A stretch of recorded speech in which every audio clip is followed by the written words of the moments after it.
Would you like to grow okra like these that will produce for many, many weeks in a very small garden? This is good old Jim again with another how-to video. You can find this and many other how-to videos at my channel, Good Old Jim. If you join my many subscribers, you'll be notified when each new video is launched.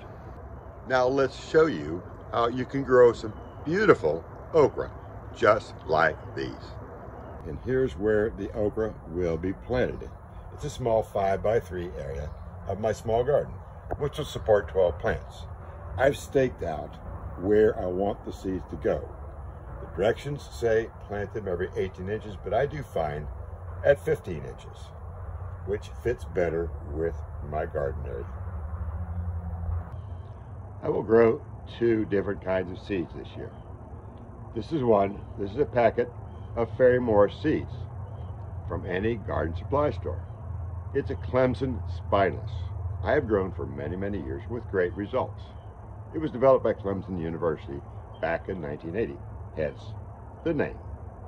And here is the second. These are dwarf green long pods.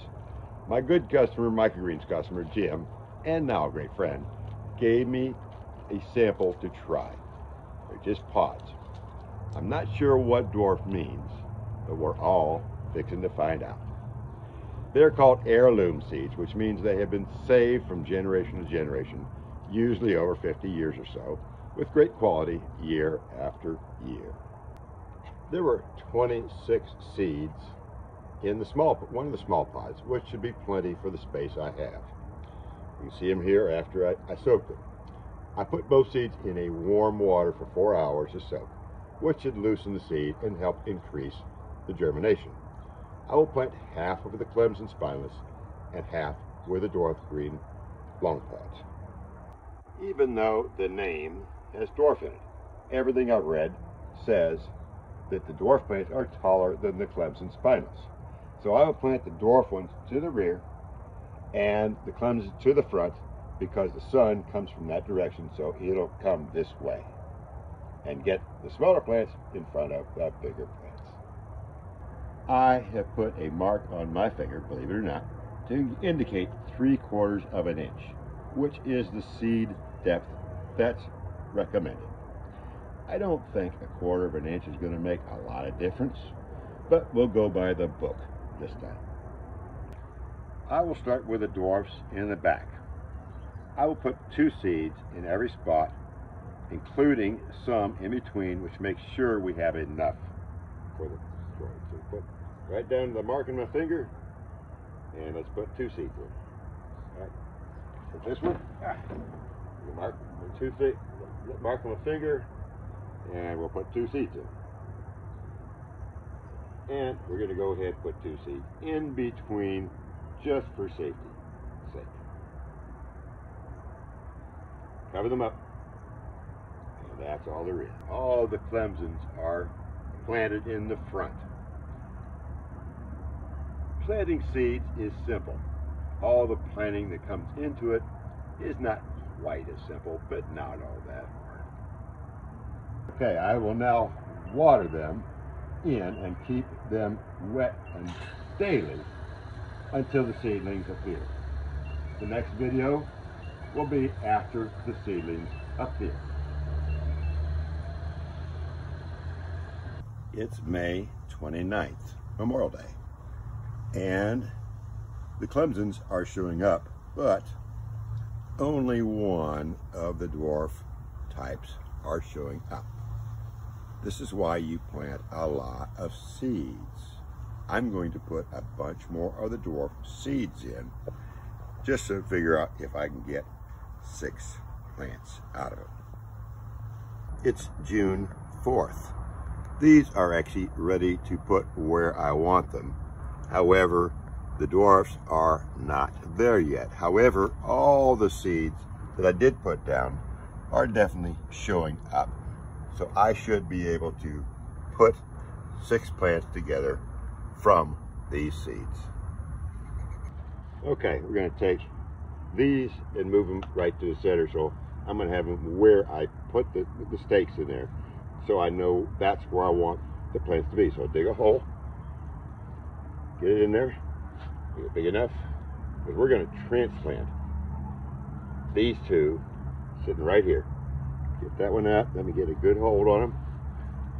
Get that down there. Okay, and then move them over here. Very simply, put them over here. This is where I want the plants to be. Let's put them in there. Get the dirt wrapped around them. And now that's placed right. Then I'll do that one next. It's June 13th. And all the seeds I put in are sufficient enough for me to move them and put them where the stakes are. So we'll have 6 of the dwarfs to go along with the others, which are doing well now. All right, got them all placed where I want them. And I did put the stakes in because I'm going to attach them to the stakes.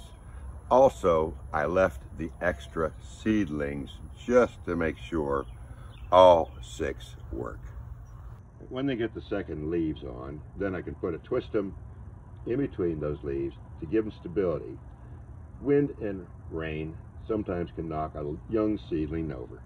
The stakes will help them stay up. When they get to be 10 or 12 inches tall, then I can take the stakes out. They're plenty strong to handle their own issues. It's June 28th, and they're all doing well now. All 12 are surviving. We'll get out all the extras, and we'll cover the soil with some compost, organic manure type stuff, which I use instead of mulch, because it covers the soil, does protect it, and we'll put some more nutrients in the soil, and it's only about $2 from Home Depot. Compost in, looking very nice. It's July 12th, and all the okra plants are doing wonderful, and I've pulled out some of the stakes, and I've got a helper this week all the way from Hawaii. My name is Carmen, and I'm 6 years old. I want to be a great gardener just like my papa. It's August 5th, and the first bloom has shown up. We're ready to eat some vegetables real soon. Growing okra from start to finish will take about 80 days, no matter what the package says. You'll get some earlier, but not in any numbers. From there, expect plenty of good eats. Each plant can produce 20 to 35 okra per plant over a month's time. The dwarf green long pods did grow taller and produced quicker than the Clemsons. Now we'll see if they produce more than the Clemsons. Time will tell. I haven't figured out why they call it a dwarf. It's not dwarf in any way. Cut them when they're 3 to 5 inches long. Bigger ones are not better ones. Cut them when they have some sponginess in them. They're not much good when they get large and hard. The quicker you cut, the more the plant produces also. Do the math. I had 12 plants in a small space, but produced 20 okra per plant. That's 240 okra. I will have plenty to share with my neighbors and friends. Thank you for watching.